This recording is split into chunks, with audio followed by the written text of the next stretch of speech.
Let's dive into how you can find a Netflix QR code to quickly log into your account. Number one, using the Netflix mobile app. So open the Netflix app on your phone and sign into your account. You're going to go to the More tab, usually at the bottom right. Under your profile settings, you should see an option to share or to log in with a QR code. This is where you're going to find your unique Netflix QR code. Number two, from the Netflix website on a computer, on a web browser. You're going to go to netflix.com and you're going to sign in. In the account settings, look for the QR code section if it's available.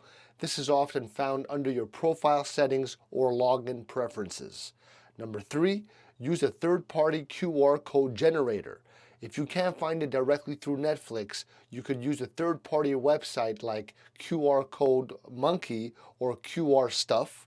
Just enter your Netflix login URL. It's going to generate a QR code that you can scan with your phone. Number four, scan QR code for fast login.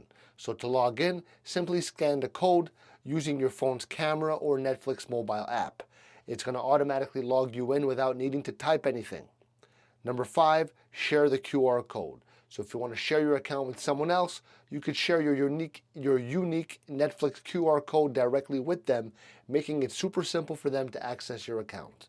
So now that you know exactly how to find and use a Netflix QR code to log in quickly and share access with friends and family, don't forget to like, comment, and subscribe for more videos like this. Thanks for being here. Love you. Ciao.